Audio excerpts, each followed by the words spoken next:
وجاء في الحديث الشريف قال النبي صلى الله عليه وسلم لا يحبني إلا مؤمنون ولا يبغضني إلا منافق أو كما قال عليه الصلاة والسلام. وقال تعالى في شان حبيبه ومحبوبه ومعشوقه مخبرا وآمرا إن الله وملائكته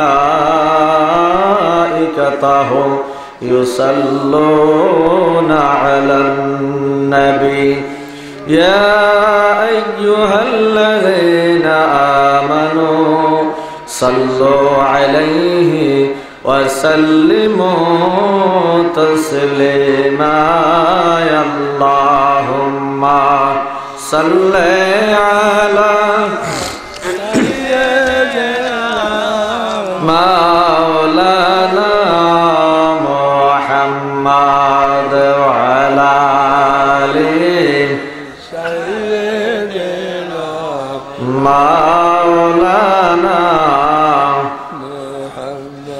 কেউ ঘুমাইলেবেন আপনারা? অবস্থা তো ভালো দেওয়া যায় না, রাত তো বেশি হয়েছে না, ঘুমের সময় তো হয়েছে না। বেহেশতের বাগানে দুরূদ শরীফ আওয়াজে বললে এটা কি নবী প্রেমিকের প্রমাণ পাওয়া যায়? যাকে যে ভালোবাসে তার জন্য কি মনের টান এরকম? আওয়াজ যা বোঝা যেতেছে যে আর হুঁশ নাই, এবার শোয়ার দরকার। আমরা বেহেশতের বাগানে বসছি নবীর প্রেম ভালোবাসা অন্তরে নিয়ে, উচ্চ আওয়াজে নবীর ভালোবাসা দিয়ে দুরূদ শরীফ পড়েন। আল্লাহুম্মা সাল্লি সাইয়্যিদিনা মাওলানা মুহাম্মদ ওয়া আলা আলি সাইয়্যিদিনা মাওলানা। আদম যখন মাটি ও পানি, মোর নবীজি খুদার রাসূল, যার উপরে পড়েন দরুদ আল্লাহ ও ফেরেশতা কুল। আল্লাহুম্মা সাল্লি আলা মাওলানা মুহাম্মদ ওয়া আলা আলি সাইয়্যিদিনা মাওলানা। বালাগাল উলা বিকামালিহি কাশাফাদ দুজা বিজামালিহি হাসুনাত জামিউ খিসালিহি সাল্লু আলাইহি। जन्नत की नमूना है मदीना की गली में, कुदरत की निशाना है मदीना की गली में। बलगल उला बिकमालिही कशफत दुजा बिजमालिही हसनत जमीउ खिसालिही सल्लु अलैहि। अस्सलातु वस्सलामु अलैका या रसूल अल्लाह, अस्सलातु वस्सलामु अलैका या हबीब अल्लाह, अस्सलातु वस्सलामु अलैका या शाफिअल मुज़निबीन, अस्सलातु वस्सलामु अलैका या रहमतल लिल आलामीन। परिश्वर ताराखोला बंदे अली हाजी साहेবের বাড়ির আওলাদদের স্মরণে আয়োজিত 17তম ঐতিহাসিক সুন্নি মহাসম্মেলনের সম্মানিত সভাপতি, যিনি আমার অত্যন্ত শ্রদ্ধাভাজন ব্যক্তি, অত্যন্ত বয়স্ক প্রবীণ মানুষ এবং তিনি সুন্নি জামাতের জন্য আহলে সুন্নাত জামাতের একনিষ্ঠ একজন সৈনিক বলা যায়, আলহাজ আব্দুল মান্নান সাহেব, আল্লাহ পাক তিনি নেক হায়াত দান করুক, সকলে বলুন আমিন। সহসভাপতি হাজী শওকত আলী সাহেব, হাজী ফজলুর রহমান রেজভী সাহেব, হাজী নুরুল ইসলাম সর্দার সাহেব, জনাব আবুল কাসেম মাস্টার সাহেব, আজকের মাহফিলের যিনি প্রধান অতিথি, আমার অত্যন্ত শ্রদ্ধাভাজন ব্যক্তিত্ব, বিশিষ্ট আলেম দ্বীন, পীর তরিকত হযরতুল আল্লামা হযরত মাওলানা আব্দুল আজিজ রতনপুরি সাহেব, বারাকাল্লাহু ফি হায়াতিহি ওয়া জুহদিহি ওয়া ইলমিহি। সকলে জোরে সোরে বলুন আল্লাহুম্মা আমিন। বিশেষ অতিথি যিনি সারা বাংলার আলোড়ন সৃষ্টিকারী বক্তা, মুফাসসির কুরআন হযরত মাওলানা মুফতি জসিমউদ্দিন মুজাহিদি আল কাদরি সাহেব। আমার পূর্বে যিনি আলোচনা করলেন হযরত মাওলানা কারি শফিকুল ইসলাম আল কাদরি সাহেব। আরও আছেন হাফেজ মোহাম্মদ মাজিদুর রহমান সাহেব। আমন্ত্রিত হযরত উলামায়ে কেরাম এবং আমন্ত্রিত মেহমানবৃন্দ অনেকেই আছেন। আমার পাশে যিনি উপবিষ্ট, যিনি এই এলাকার কৃতি সন্তান, ঐতিহ্যবাহী বিদ্যাপীঠ সেই ইসলামপুর বিশ্ববিদ্যালয়ের প্রিন্সিপাল জনাব আলহাজ শফিকুর রহমান সাহেব, আরও অন্যান্য মেহমানবৃন্দ, সবার নাম বলতে গেলে অনেক সময়ের প্রয়োজন। আমি সবাইকে আন্তরিক মোবারকবাদ জানাই। আজকে এই বেহেশতের বাগান, যারা নাকি এই বাগান সাজাইছেন তাদের আপনজন আওলাদ যারা কবরবাসী হয়ে গেছে তাদের স্মরণে, কি বলেন ঠিক না? দোয়া কি শুধু তাদের জন্য হবে না মাহফিলে যারা আসতেছি সবার জন্য হবে? শুধু সবার জন্য নয়, সারা বিশ্বব্যাপী যত ইমানদার মুসলমান পরপারে চলে গেছেন সকলের জন্য দোয়া করা হবে, কি বলেন ঠিক কিনা? এই দোয়া করলে কোনো অসুবিধা আছে? এই দোয়া করাটা আমাদের নৈতিক দায়িত্ব, যেহেতু তারা আমাদের ভাই। আল্লাহ পাক বলেছেন ইন্নামাল মুমিনুনা ইখওয়াতুন, মুমিনরা পরস্পর ভাই ভাই। আমাদেরকে ইমানদার হিসেবে, মুমিন হিসেবে তাদের জন্য দোয়া করা আমাদের ইমানি দায়িত্ব। নবীজির হাদিস শরীফে ঘোষণা দিয়েছেন যে একজন ইমানদার আরেকজন ইমানদারের জন্য একটা দেহস্বরূপ। দেহের যে কোনো জায়গায় আঘাত হোক না কেন এটা সারা শরীরে অনুভব হয়, কি বলেন হয় কিনা? আজকে যদি একটা মুসলমান আমেরিকাতে আঘাতপ্রাপ্ত হয়, এই বাংলার জমিন থেকে আমি মুসলমান হিসেবে তার জন্য দুঃখ করা, তার জন্য দোয়া করা আমার ইমানি দায়িত্ব, কি বলেন ঠিক কিনা?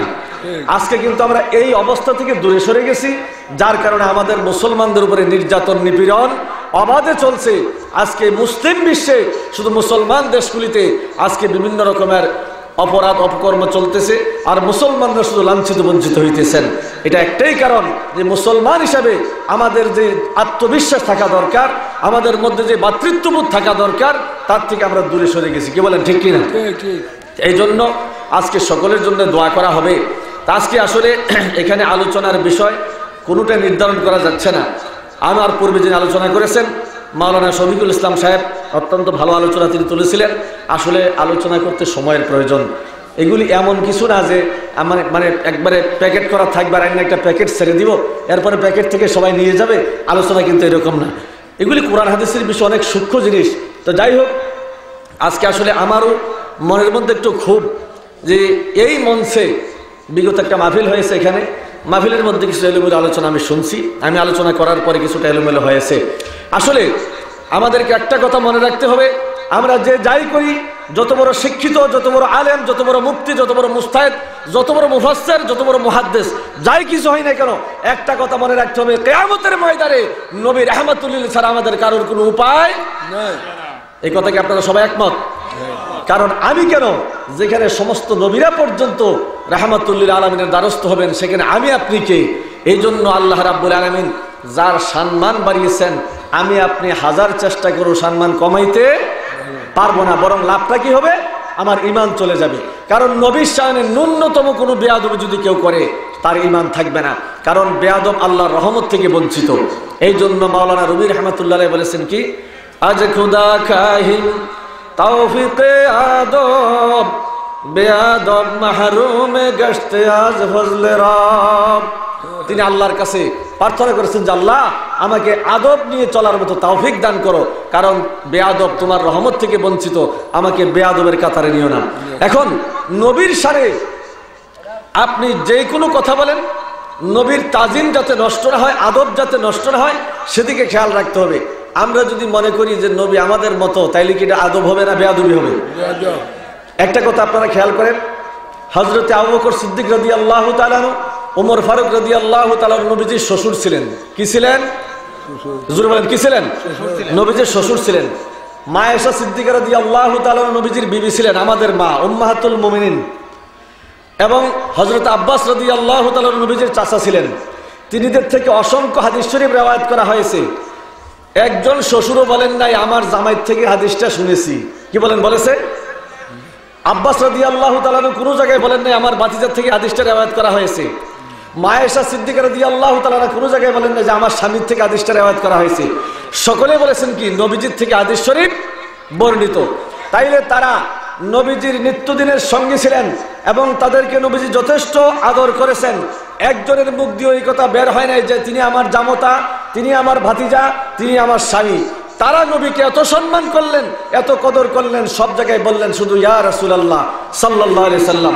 আর আমরা নবীর আদনা উম্মত, আমরা যদি নবীর শানে বেয়াদবিমূলক কথা বলতে চাই তাহলে আমাদের ঈমান কি থাকবে? কি বলেন? ঈমান থাকবে? এই জন্য আল্লাহ রাব্বুল আলামিন কোরআন শরীফে আমাদেরকে ঈমানদার বলে ডাক দিয়েছেন 88 জায়গায়। কয় জায়গায়? 88 জায়গায় ঈমানদার বলে ডাক দিয়েছেন, ইয়া আইয়ুহাল্লাযিনা আমানু বলে ডাক দিয়েছেন। এর মধ্যে সর্বপ্রথম যে ডাকটা সেটা হলো নবীর শানে আদব করার ডাক।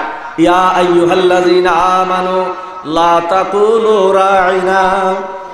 আল্লাহ পাক বলেছেন হে ঈমানদারেরা তোমরা আমার নবীর শানে রায়না শব্দ আর ব্যবহার করিও না। এখন এই রায়না শব্দটা কিন্তু খারাপ নয়। হযরতে সাদ ইবনে মুআয রাদিয়াল্লাহু তাআলা তিনি হিব্রু ভাষা জানতেন। হিব্রু ভাষায় রায়না শব্দের অর্থ হলো আমাদের রাখাল বা আমাদের চাকর। নাউজুবিল্লাহ বলেন। কিন্তু কোরআনুল কারীমের ভাষায় রায়না শব্দের অর্থ সাহাবায়ে কেরাম নবীজির খেদমতে বসতেন, নবীজি তাদেরকে ওয়াজ করে শোনাইতেন। কোনো কথা বুঝতে অসুবিধা হইলে তারা বলতেন রায়না ইয়া রাসূলুল্লাহ, হুজুর আমাদের প্রতি আপনি একটু নেক নজর করুন, আমাদেরকে কথাটা বুঝে আরেকবার বলুন। এইরকম আবদার করতেন, আবেদন করতেন। কিন্তু এই হিব্রু ভাষার পণ্ডিত যারা ইহুদিরা, তারা এই সুযোগ পেয়ে তারাও রায়না শব্দ ব্যবহার করতে লাগলো। রায়না শব্দের অর্থ তাদের ভাষায় আমাদের রাখাল, আমাদের চাকর। নাউজুবিল্লাহ বলেন। এখন সাহাবায়ে কেরাম রিদওয়ানুল্লাহি তাআলা আজমাইন তারা যে নবীজিকে রায়না বলতেন, তারা কি খারাপ নিয়তে বলতেন? কি বলেন? খারাপ নিয়তে বলতেন? খারাপ নিয়তে বলতেন না, ভালো নিয়তে বলতেন। এখন আল্লাহ পাক যখন নাকি সাদ ইবনে মুআয রাদিয়াল্লাহু তাআলা এটা বুঝতে পারলেন, তখন তিনি ঘোষণা করলেন যদি এখন থেকে আর কেউ রায়না শব্দ ব্যবহার করো তাহলে আমার তলোয়ার তার ফয়সালা দিবে, অর্থাৎ তোমাদের গর্দান উড়িয়ে দেব। সুবহানাল্লাহ।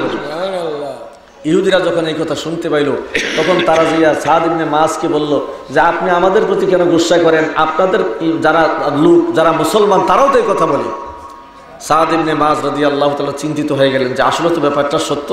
তিনি নবীজির দরবারে হাজির হলেন, নবীজির কাছে মুকদ্দমা পেশ করবেন। নবীজির দরবারে শুধু গিয়েছেন, এমন সময় আল্লাহর তরফ থেকে আয়াত আসছে ইয়া আইয়ুহাল্লাযীনা আমানু লা তাকুলু রাইনা ওয়াকুলু উনজুরনা ওয়াসমাউ ওয়ালিল কাফিরিনা আযাবুন আলীম। আল্লাহ রাব্বুল আলামিন ঘোষণা দিলেন হে ঈমানদারেরা এখন থেকে তোমরা রায়না শব্দ বলিও না। আমার নবীর শানে যেটা বেয়াদবি হয় এমন শব্দ, যেই শব্দের মধ্যে ভালো অর্থ রয়েছে, খারাপ অর্থ রয়েছে, এই শব্দ আমার নবীর শানে ব্যবহার করা যাবে না। সুতরাং তোমরা এখন থেকে উনজুর না বলবা। এখন প্রশ্ন হলো আল্লাহ রাব্বুল আলামিন নামাজের কথা আগে বলেন নাই, রোজার কথা আগে বলেন নাই, জাকাতের কথা আগে বলেন নাই। আগে শিক্ষা দিয়েছেন নবীর সাথে তাজিম, আদব শিক্ষা দিয়েছেন। সুবহানাল্লাহ। আগে নবীর সাথে কিভাবে আচরণ করতে হবে, নবীর আদব কিভাবে করতে হবে এই শিক্ষা দিয়েছেন। কিন্তু নামাজ রোজার কথা প্রথমে বলেন নাই। তাই বলে কি নামাজ রোজা করা লাগবে না? কি বলেন? লাগবে না? নিশ্চয়ই লাগবে। কিন্তু নামাজ রোজা করতেও নবীর আদব লাগবে। কি বলেন? আল্লাহ রাব্বুল আলামিন কোরআনুল কারীমে ঘোষণা দিয়েছেন ওয়াকিমুস সালাতা, তোমরা নামাজ কায়েম করো। এখন নামাজ কায়েম করতে যাইয়া আমি নামাজে দাঁড়াইয়া যখন নিয়ত পড়ে তাকবীরে তাহরিমা বাদলাম, আল্লাহু আকবার বলে নিয়ত বাদলাম, নামাজ কায়েম হয়ে গেছে। এখন নিয়ত বাঁধার পরে সারা পড়লাম, আউযু বিল্লাহ বিসমিল্লাহ পড়লাম, তারপরে আমি পড়তে থাকবো আত্তাহিয়াতু লিল্লাহি ওয়াস সালাওয়াতু ওয়াত তাইয়্যিবাত। নামাজ কি হবে? কি বলেন? নামাজ হবে? কেন হবে না? আমি তো তাকবীর তাহরিমা বলছি, নামাজ তো কায়েম করলাম, হবে না কেন? এই জন্য হবে না। আল্লাহ পাক নামাজ কায়েম করার কথা বলেছেন, কিন্তু নামাজ কিভাবে পড়তে পারলো আমাদেরকে শিখাইয়া দেন নাই। একমাত্র নবী রাহমাতুল লিল আলামিন নামাজ পড়ে আমাদেরকে নামাজের আহকাম, আরকান আহকাম, নামাজের নিয়ম কানুন শিক্ষা দিয়েছেন। নবীর শিক্ষা অনুযায়ী যখন নামাজ পড়ব সেই নামাজটা হবে উম্মতের জন্য মেরাজ। নবীর শিক্ষাও থাকতে হবে, নবী যেভাবে আমাদেরকে শিক্ষা দিয়েছেন সেইভাবে নামাজ পড়তে হবে, অন্যথায় নামাজ হবে না। আল্লাহ রাব্বুল আলামিন প্রথমেই নবীর আদব শিক্ষা দিলেন। নামাজ রোজার কথা পরে আসছে। এই জন্য হযরত আলী রাদিয়াল্লাহু তাআলা আনহু, যার শানে আমার হুজুর বলেছেন আনা মাদিনাতুল ইলমি ওয়া আলিউ বাবুহা, আমি হলাম জ্ঞানের শহর, সেই শহরের দরজা হলো হযরতে আলী। সুবহানাল্লাহ বলেন। আল্লাহ রাসূল যে আলীর শানের কথা বলেছেন, আলী রাদিয়াল্লাহু তাআলা আনহু যখন নবীজির এই ঘোষণা শুনলেন নবীজির পবিত্র জবান মোবারক থেকে, নবীজির সাথে একদিন মজা করে, নবীজির সাথে একদিন আনন্দ করে বলতেছেন, ইয়া রাসূলুল্লাহ, আমি যেহেতু এলেমের শহরের দরজা, আমার দাম একটু বেশি। নবীজি বললেন, কেমনে বেশি? বললেন, আপনার কাছে লোকেরা একবার আসবে, আমার কাছে দুইবার আসতে হবে। সুবহানাল্লাহ বলেন। কিভাবে দুইবার আসতে হবে? হুজুর, আপনার কাছে কোনো কিছু জানার জন্য আসবে, আসার সময় দরজা দিয়ে ঢুকবে, আবার বাইরে হওয়ার সময়ও দরজা দিয়ে বের হবে। তাহলে আমার কাছে দুইবার আসতে হবে, আপনার কাছে একবার আসবে। এতে কিন্তু নবীর শানের খেলাফ কিছু বলেন নাই। আলী রাদিয়াল্লাহু তাআলা একটু মজা করেছেন। যে আলী রাদিয়াল্লাহু তাআলা কে নবীজি ইলমের শহরের দরজা বলেছেন, ওই আলী রাদিয়াল্লাহু তাআলা নবীজির তাজিম করার জন্য, আদব করার জন্য নবীজির ঘুম ভাঙালেন না, আসরের নামাজ কাজা করলেন। সুবহানাল্লাহ।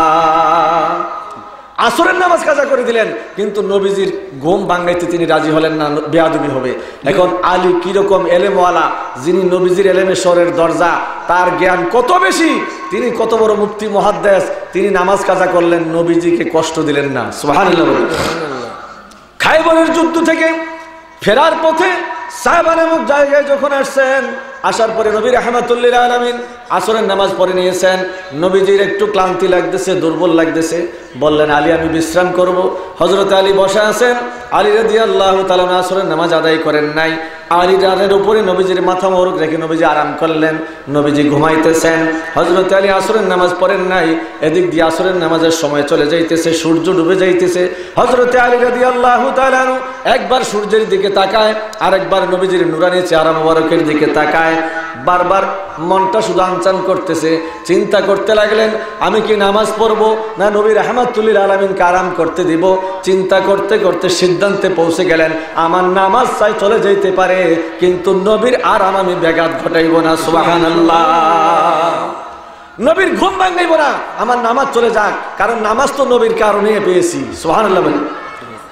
তাকবীর দেন, নারায়ে তাকবীর, আল্লাহু আকবার, নারায়ে রিসালাত, নারায়ে গাউসিয়া। প্রধান অতিথির আগমন, প্রধান অতিথির আগমন। সবাই জোরে বলুন আলহামদুলিল্লাহ। আমি তো আগেই বলছি যে সময় একবারে কম, তো যাই হোক আমার এই কথাটা আমি শেষ করে দিচ্ছি। হযরত আলী রাদিয়াল্লাহু তাআলা সিদ্ধান্তে পৌঁছে গেলেন যে নামাজ চলে যেতে পারে, কিন্তু নবী রাহমাতুল লিল আলামিনের ঘুম ভাঙিতে পারি না। সূর্য ডুবে গেছে, আলী রাদিয়াল্লাহু তাআলা নামাজ পড়েন নাই। এদিক দিয়ে সূর্য ডুবার পরপরই নবীজির ঘুম ভেঙে গেছে। নবীজিও জানেন যে আলীর নামাজ যে কাজা হয়েছে, কিন্তু হযরত আলী রাদিয়াল্লাহু তাআলা নবীজিকে জাগ্রত করেন নাই, নামাজ পড়েন নাই। সূর্য ডুবে গেছে। আল্লাহর রাসূল ঘুম থেকে জেগে গেলেন। জেগে যাওয়ার পরে হযরত আলীর চেহারা মলিন দেখলেন, কারণ হযরত আলী নামাজের প্রতি এত পাবন্দী ছিলেন যে যখন নামাজের ওয়াক্ত হইতো আলী রাদিয়াল্লাহু তাআলার চেহারা মলিন হয়ে যেত। কারণ মানুষ তাকে জিজ্ঞাসা করতো যে নামাজের সময় আপনার চেহারা এমন হয় কেন? তিনি বলতেন যে নামাজটা আল্লাহর তরফ থেকে একটা জিম্মাদারি, যতক্ষণ নামাজ আদায় করতে না পারি ততক্ষণ আমার এই জিম্মাদারির জন্য একটা চিন্তা থাকে, পেরেশানি থাকে। সুবহানাল্লাহ বলেন। অথচ আলী রাদিয়াল্লাহু তাআলা দুনিয়ার থাকতে বেহেশতের শুভ সংবাদ পেয়েছেন, তিনি নামাজের জন্য এত পেরেশান ছিলেন। আলী রাদিয়াল্লাহু তাআলা নামাজ পড়েন নাই। নবীজি জিজ্ঞাসা করলেন, আলী তোমার চেহারা মলিন দেখা যায় কেন? নবীজি জানে না কেন মলিন দেখা যায়, জানে না? কি বলেন, জানে না? নিশ্চয় জানে। আলী রাদিয়াল্লাহু তাআলা বললেন, ইয়া রাসূলুল্লাহ, আমার আসরের নামাজ কাজা হয়ে গেছে। নবীজি ফরমান, আলী তাহলে নামাজ কি পড়তে চাও? আলী রাদিয়াল্লাহু তাআলা একটা মুস্কি হাসি দিয়ে বললেন, ইয়া রাসূলুল্লাহ, যদি আপনি ব্যবস্থা করে দেন। আল্লাহ রাসূল পশ্চিম আকাশের দিকে শাহাদাত আঙ্গুল মোবারক দিয়ে ইশারা করলেন, সূর্যটা সাথে সাথে আসরের নামাজের জায়গায় উঠে গেল। সুবহানাল্লাহ বলে হযরত আলী রাদিয়াল্লাহু তাআলা নামাজ পড়লেন, সূর্য অস্ত গেল। তাইলে হযরত আলী রাদিয়াল্লাহু তাআলা যিনি এত বড় এলেমের অধিকারী, যার সামনে আল্লাহর রাসূল বলেছেন তিনি এলেমের শহরের দরজা, তিনি নবীজির তাজিম করার জন্য, আদব করার জন্য নামাজ ছেড়ে দিলেন, কিন্তু নবীজির সাথে নবীজির ঘুম ভাঙালেন না, নবীজির আরাম নষ্ট করলেন না। তাহলে আমরা হুমরা সুমরারা কি কি এলেম জানি, আমাদের কি বা জ্ঞান আছে, আমরা নবীর শানে বেয়াদবি করি। নবীর শানে এমন কিছু, এমন কথা, এমন শব্দ ব্যবহার করা যাবে না যেটার মধ্যে খারাপ অর্থ ভালো অর্থ নিয়ে দুইটাই আছে, এমন কোনো শব্দ নবীর শানে ব্যবহার করা যাবে না। এই জন্য আমাদেরকে হুঁশিয়ার থাকতে হবে, সাবধান থাকতে হবে। যেহেতু আল্লাহ রাব্বুল আলামিন কুরআনুল কারীমের আয়াত পরিবর্তন করে বলেছেন যে এই শব্দ না বলে বরং উনজুনা বলতে হবে, যেহেতু আমার নবীর শানে এটা বেতাজিমি হয়, বেয়াদবি হয়। এই জন্য অনুরোধ করব, আমরা যেহেতু সুন্নি মানুষ, আমাদেরকে সবসময় এগুলি খুব খেয়াল করতে হবে। আমল যাই করি না করি, কিন্তু ইমানের মধ্যে যেন কোনো রকমের আঘাত না আসে, ত্রুটি না আসে। কারণ আমলের চেয়ে আপনার ইবাদতের চেয়ে সোহবতের দাম বেশি। সুবহানাল্লাহ বলি। ইবাদতের চেয়ে সোহবতের দাম বেশি। একটা মানুষ জীবনভর যদি কোরআন শরীফ তেলাওয়াত করে আর যদি জীবনভর কাবা শরীফ জিয়ারত করে, মানুষটা নবীর সাহাবী হতে পারবে না। কি বলেন, পারবে? নবীর সাহাবী হতে পারবে না। কিন্তু যদি ঈমান নিয়ে নবীর সোহবতে যারা ছিল তারা কিন্তু সাহাবী হয়ে গেছে। সুবহানাল্লাহ বলি। তাইলে ইবাদতের চেয়ে সোহবতের দাম বেশি। এই জন্য আমাদেরকে ইবাদত করতে হবে ঠিক, কিন্তু ঈমান আকীদা ঠিক রেখে। আল্লাহ পাক আমাদেরকে তাওফীক দান করুক, সকলে বলুন আমিন। আমি যে হাদিস শরীফটা তেলাওয়াত করেছিলাম, আল্লাহ রাসূল ফরমান যে আমার উম্মতের মধ্যে কেউ আমাকে ভালোবাসবে না, একমাত্র যারা মুমিন তারাই আমাকে ভালোবাসবে। সুবহানাল্লাহ বলি। এই জন্য আমরা বেশি বেশি বলি যে ঈমানের পূর্ব শর্ত নবীর ভালোবাসা, ঈমানের পূর্ব শর্ত নবীর ভালোবাসা। আর নবীজি ফরমান ওয়ালা ইউবগিদুন ইল্লা মুনাফিকুন, আমার দুশমনি, আমার নাফরমানি কেউ করবে না একমাত্র মুনাফিক ব্যতীত।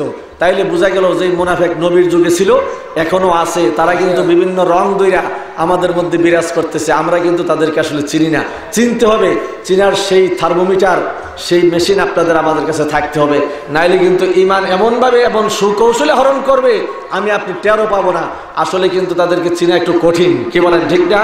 চিনাটা বড় কঠিন। আমি অনেক সময় বলি, বর্তমান বিশ্বে হাজার হাজার ইমাম মসজিদের ইমামতি করে সুন্নিয়তের লেবাস ধরে, সুন্নিদের কথা বললেন, কিন্তু তারা ইমামতি করতেছে। তাদের পিছনে একতেদা করলে নামাজ রোজা আপনার সব বরবাদ যাবে, যেহেতু তারা মুনাফিকি করতেছে। আমি বলবো, যদি তোমার একান্তই নবীর দুশমনি করার সরাসরি করো, তাহলে মানুষ তোমার থেকে দূরে থাকবে। কিন্তু তুমি রং ধরে নিজেকে হলুদের মতো, মানে হলুদ তো সব কিছুর মধ্যে লাগে, হলুদ সেইটা তুমি কেন ইমামতি করতেছো, নিজেও ধ্বংস হইতেছো, ইমানদার মানুষকেও ধ্বংস করতেছো। আল্লাহ পাক এই সকল নাফরমান থেকে আমাদেরকে হেফাজত করুক, সকলে বলেন আমিন। আমি আপনাদের থেকে বিদায় আরজ করতেছি, আমার জন্য দোয়া করবেন। আল্লাহ পাক যেন সঠিক পথের উপর থাকার তৌফিক দান করেন, আমিন। ওয়া আখিরু দাওয়ানা আলহামদুলিল্লাহি রাব্বিল আলামিন। আসসালামু আলাইকুম ওয়া রাহমাতুল্লাহি ওয়া বারাকাতুহু।